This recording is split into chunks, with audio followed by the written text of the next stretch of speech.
ಸ್ನೇಹಿತರೆ ಎಲ್ಲರಿಗೂ ನಮಸ್ಕಾರ. Welcome to my channel. ಸ್ನೇಹಿತರೆ, ವಿರೋಧ ಪಕ್ಷ ನಾಯಕನಾಗಿರುವ ರಾಹುಲ್ ಗಾಂಧಿ ಅವರ ವಿದೇಶಿ ಪೌರತ್ವ ಪ್ರಕರಣ ಮತ್ತೆ ಚರ್ಚೆಗೆ ಬರ್ತಾ ಇದೆ. ಈ ಪ್ರಕರಣಕ್ಕೆ ಸಂಬಂಧಿಸಿದ ಹಾಗೆ ಅಲಹಾಬಾದ್ ಹೈಕೋರ್ಟ್ ಒಂದರ ಹಿಂದೊಂದು 2 ಆದೇಶಗಳನ್ನು ಕೊಟ್ಟಿದೆ. ಮೊದಲ ಆದೇಶದಲ್ಲಿ ರಾಹುಲ್ ಗಾಂಧಿ ಅವರ ವಿರುದ್ಧ FIR ದಾಖಲು ಮಾಡೋದಕ್ಕೆ ನ್ಯಾಯಾಲಯ ಕೂಡ ಸೂಚನೆ ಮಾಡಿದೆ. ಅದರ ಬೆನ್ನಲ್ಲೇ ನ್ಯಾಯಾಲಯ ಮತ್ತೊಂದು ಆದೇಶವನ್ನು ಕೊಟ್ಟಿದೆ. ಹಾಗಾದರೆ ರಾಹುಲ್ ಗಾಂಧಿ ಅವರ ಈ ವಿದೇಶಿ ಪೌರತ್ವದ ಪ್ರಕರಣ ಏನು, ಅದು ನ್ಯಾಯಾಲಯದಲ್ಲಿ ಯಾವ ಹಂತದಲ್ಲಿದೆ, ನ್ಯಾಯಾಲಯ ಕೊಟ್ಟ ತೀರ್ಪೇನು, ಅದರ ತನಿಖೆಯನ್ನು ಯಾರು ಮಾಡಬೇಕು, ಬನ್ನಿ ಸ್ನೇಹಿತರೆ ಈ ವಿಡಿಯೋದಲ್ಲಿ ಡೀಟೇಲ್ ಆಗಿ ನೋಡೋಣ. ಸ್ನೇಹಿತರೆ, ಮೊನ್ನೆ ರಾಹುಲ್ ಗಾಂಧಿ ಅವರ ವಿದೇಶಿ ಪೌರತ್ವಕ್ಕೆ ಸಂಬಂಧಿಸಿದ ಪ್ರಕರಣ ಹಾಗೂ ಆರೋಪಗಳನ್ನು ತುಂಬ ಸೀರಿಯಸ್ ಆಗಿ ತೆಗೆದುಕೊಂಡಿರುವ ಉತ್ತರ ಪ್ರದೇಶದ ಅಲಹಾಬಾದ್ ಹೈಕೋರ್ಟ್ ಲಕ್ನೋ ಪೀಠ ಈ ಬಗ್ಗೆ ಒಂದು ತನಿಖೆ ಆಗಬೇಕು ಅಂತ ಹೇಳ್ತಾ ಇದೆ. ಅಂದ್ರೆ ದ್ವಿಪೌರತ್ವ ಹೊಂದಿರುವ ವ್ಯಕ್ತಿಯೊಬ್ಬರು ನಮ್ಮ ದೇಶದಲ್ಲಿ ಸಂಸದರಾಗಿ ಆಯ್ಕೆಯಾಗುವುದು ಸಾಧಾರಣ ವಿಷಯ ಅಲ್ಲ. 2 ಪೌರತ್ವಗಳನ್ನು ಭಾರತ ಅನುಮತಿ ಕೊಡೋದಿಲ್ಲ.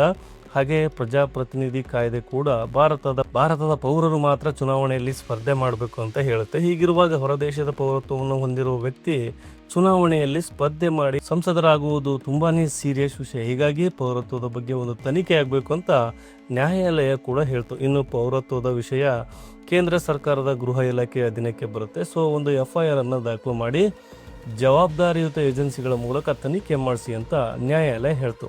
ಈ ಪ್ರಕರಣ ರಾಯ್ಬರೇಲಿ ವ್ಯಾಪ್ತಿಗೆ ಬರೋದ್ರಿಂದ ಅಲ್ಲಿನ ಕೊತ್ವಾಲಿ ಪೊಲೀಸ್ ಸ್ಟೇಷನ್ನಲ್ಲಿ FIR ಅನ್ನು ಕೂಡ ದಾಖಲಿಸೋದಕ್ಕೆ CBI ಅಥವಾ ಇನ್ಯಾವುದೇ ಕೇಂದ್ರೀಯ ತನಿಖಾ ಏಜೆನ್ಸಿಗೆ ಪ್ರಕರಣವನ್ನು ತನಿಖೆಗಾಗಿ ವರ್ಗಾಯಿಸೋದಕ್ಕೆ ಕೂಡ ನ್ಯಾಯಾಲಯ ತಿಳಿಸಿತು. ಇಲ್ಲಿ ಈ ಪ್ರಕರಣ ಏನು ಅಂತಂದರೆ, ವಿರೋಧ ಪಕ್ಷ ನಾಯಕ ರಾಹುಲ್ ಗಾಂಧಿ ಬ್ರಿಟನ್ ಪೌರತ್ವವನ್ನು ಹೊಂದಿದ್ದಾರೆ. ಅವರು ಭಾರತೀಯ ಪ್ರಜಾಪ್ರತಿನಿಧಿ ಕಾಯ್ದೆ 1951ರ ಪ್ರಕಾರ ಭಾರತದಲ್ಲಿ ಚುನಾವಣೆಯಲ್ಲಿ ಸ್ಪರ್ಧೆ ಮಾಡಬೇಕು ಅಂದರೆ ಭಾರತೀಯ ಪೌರರೇ ಆಗಿರಬೇಕು.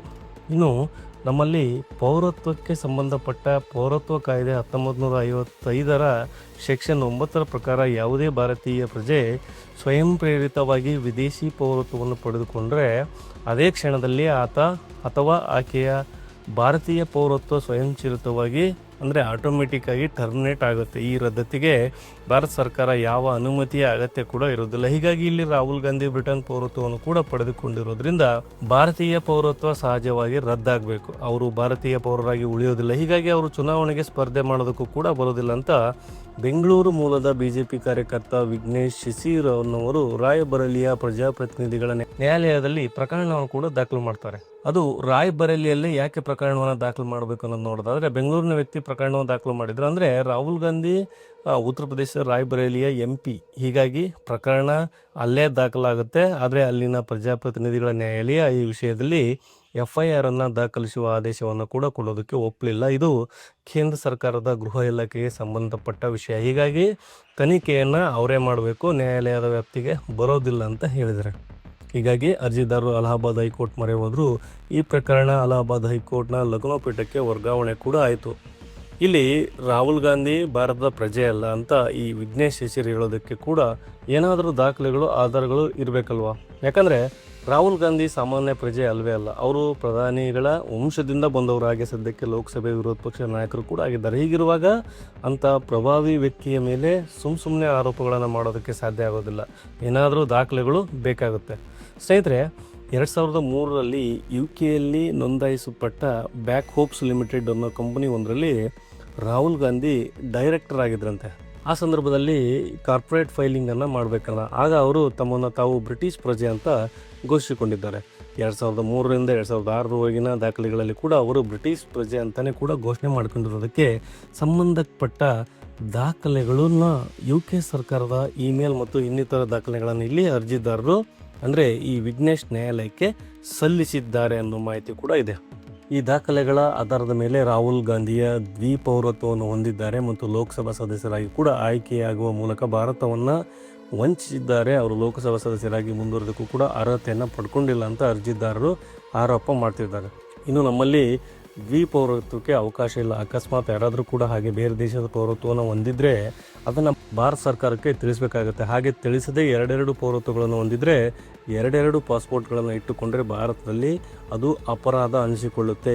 ಇನ್ನು ಜಗತ್ತಿನ ಒಂದಷ್ಟು ದೇಶಗಳು ಕೂಡ ಹೀಗೆ ದ್ವಿಪೌರತ್ವಕ್ಕೆ ಅವಕಾಶವನ್ನು ಕೊಟ್ಟಿದೆ. ಆದರೂ ನಮ್ಮಲ್ಲಿ ಅದು ಇಲ್ಲ. ಬೇರೆ ದೇಶದ ಪೌರತ್ವ ಪಡ್ಕೊಂಡು ಕೂಡಲೇ ಅವರಿಗೆ ನಮ್ಮಲ್ಲಿನ ಭಾರತದ ಪೌರತ್ವ ರದ್ದಾಗುತ್ತೆ. ಆದರೆ ಹಾಗೆ ಪೌರತ್ವ ರದ್ದಾದ ಕೂಡಲೇ ಅವರು ಭಾರತಕ್ಕೆ ಬರೋ ಹಾಗಿಲ್ಲ ಅಂತೇನಿಲ್ಲ. ಅಂಥವರಿಗೆ ಈ ಹಿಂದೆ ಕೂಡ ಪರ್ಸನ್ ಆಫ್ ಇಂಡಿಯನ್ ಆರಿಜಿನ್ ಅನ್ನೋ ಕಾರ್ಡನ್ನು ಕೂಡ ಕೊಡಲಾಗ್ತಾ ಇತ್ತು. ಅವರು ಭಾರತಕ್ಕೆ ಬಂದು ಹೋಗಿ ಮಾಡ್ಬೋದಿತ್ತು. ಭಾರತದಲ್ಲಿ ಆಸ್ತಿ ಪಾಸ್ತಿಗಳನ್ನು ಖರೀದಿ ಮಾಡೋಕ್ಕೂ ಕೂಡ ಅವಕಾಶ ಇತ್ತು. ಕೃಷಿ ಭೂಮಿಯನ್ನು ಕೂಡ ಹೊರತುಪಡಿಸಿ ಬೇರೆ ಯಾವುದೇ ಆಸ್ತಿಯನ್ನು ಕೂಡ ಅವರಿಲ್ಲಿ ಹೊಂದಬಹುದು. ಎಜುಕೇಷನನ್ನು ಕೂಡ ಪಡಿಬೋದು. ಇಲ್ಲಿ ಎಲ್ಲವೂ ಮಾಡ್ಬೋದು. ಆದರೆ ಭಾರತದಲ್ಲಿ ಮತದಾನದ ಹಕ್ಕು ಅವರಿಗೆ ಇರೋದಿಲ್ಲ. ಚುನಾವಣೆಗಳಲ್ಲಿ ಸ್ಪರ್ಧೆ ಮಾಡುವ ಹಕ್ಕು ಕೂಡ ಅವರಿಗೆ ಇರೋದಿಲ್ಲ. ಇನ್ನು ಈಗ ಈ ಪರ್ಸನ್ ಆಫ್ ಇಂಡಿಯನ್ ಹರಿಜನ್ ಅನ್ನೋದನ್ನು OIC ಅಂದರೆ ಓವರ್ಸೀಸ್ ಸಿಟಿಸನ್ ಆಫ್ ಇಂಡಿಯಾ ಅಂತ ಕೂಡ ಬದಲಾಯಿಸಿದ್ದಾರೆ. ಅವರಿಗೆ ಈ ಹಿಂದಿನ ಎಲ್ಲ ಹಕ್ಕುಗಳನ್ನು ಕೂಡ ಕಲ್ಪಿಸಲಾಗಿದೆ. ಇನ್ನು ಇಂಥ OIC ತಗೊಂಡವರು ಯಾವಾಗ ಬೇಕಾದರೂ ಕೂಡ ಭಾರತದ ಪೌರತ್ವವನ್ನು ಮರಳಿ ಪಡೆಯೋದಕ್ಕೆ ಅವಕಾಶ ಕೂಡ ಇರುತ್ತೆ. ಅಂತಹ ಸಂದರ್ಭಗಳಲ್ಲಿ ಅವರು ಭಾರತಕ್ಕೆ ಮತ್ತೆ ಅರ್ಜಿಯನ್ನು ಸಲ್ಲಿಸಬೇಕು.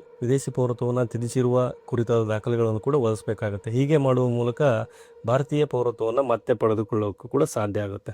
ಇನ್ನು ಇಲ್ಲಿ ರಾಹುಲ್ ಗಾಂಧಿ ಬ್ರಿಟಿಷ್ ಪೌರ ಅಂತ ಅಲ್ಲಿನ ಕಾರ್ಪೊರೇಟ್ ಫೈಲಿಂಗಲ್ಲಿ ಸ್ವಯಂ ಘೋಷಣೆ ಮಾಡಿಕೊಂಡಿರೋದ್ರಿಂದ ಅವರ ಲೋಕಸಭಾ ಸದಸ್ಯರು ರದ್ದಾಗಬೇಕು ಮತ್ತು ಅವರ ವಿರುದ್ಧ ಪ್ರಕರಣ ದಾಖಲಾಗಬೇಕು ಅಂತ ಅರ್ಜಿದಾರರು ನ್ಯಾಯಾಲಯಕ್ಕೆ ಮನವಿಯನ್ನು ಮಾಡಿಕೊಂಡಿದ್ದಾರೆ. ಈ ಬಗ್ಗೆ ಏಪ್ರಿಲ್ 17ನೇ ತಾರೀಕು ಲಕ್ನೋ ಬೆಂಚ್ FIR ದಾಖಲು ಮಾಡೋದಕ್ಕೆ ಕೂಡ ಅವಕಾಶವನ್ನು ಕೊಟ್ಟು ಅದರ ಬೆನ್ನಲ್ಲೇ ಏಪ್ರಿಲ್ 18ಕ್ಕೆ ತನ್ನದೇ ಆದೇಶಕ್ಕೆ ನ್ಯಾಯಾಲಯ ಕೂಡ ತಡೆಯಾಜ್ಞೆಯನ್ನು ಕೂಡ ಕೊಟ್ಟಿದೆ.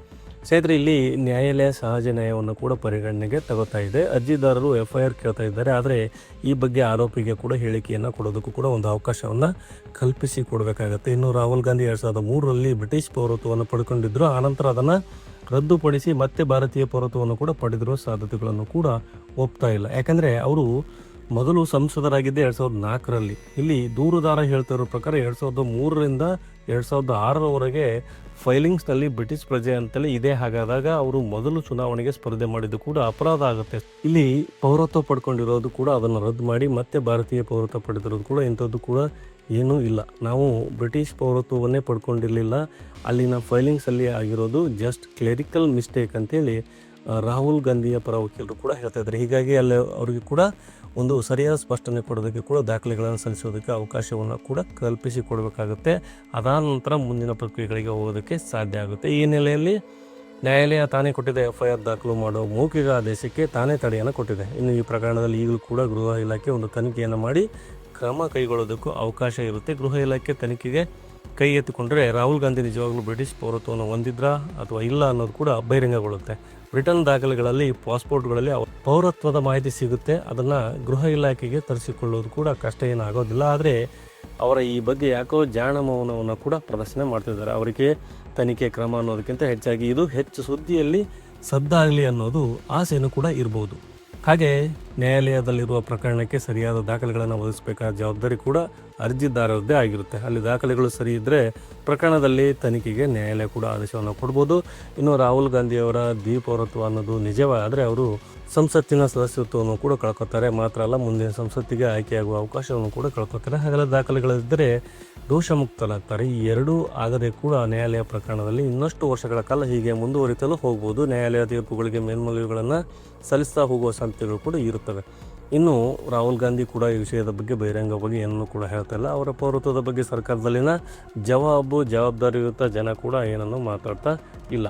ಕಾರಣ ಪ್ರಕರಣ ನ್ಯಾಯಾಲಯದಲ್ಲಿದೆ. ಇದು ಸ್ನೇಹಿತರೆ, ರಾಹುಲ್ ಗಾಂಧಿ ಅವರ ದ್ವಿಪೌರತ್ವಕ್ಕೆ ಸಂಬಂಧಿಸಿದ ಹಾಗೆ ಒಂದೇ ದಿನದ ಅಂತರದಲ್ಲಿ ಬಂದ 2 ಆದೇಶಗಳ ಕುರಿತಾದ ಒಂದಷ್ಟು ಮಾಹಿತಿ. ಮುಂದಿನ ಸಂಚಿಕೆಯಲ್ಲಿ ಮತ್ತಷ್ಟು ವಿಶೇಷಗಳ ಜೊತೆ ಮತ್ತೆ ಬರ್ತೀನಿ. ಅಲ್ಲಿವರೆಗೂ ಜೈ ಹಿಂದ್, ಜೈ ಕರ್ನಾಟಕ, ವಂದೇ ಮಾತರಂ.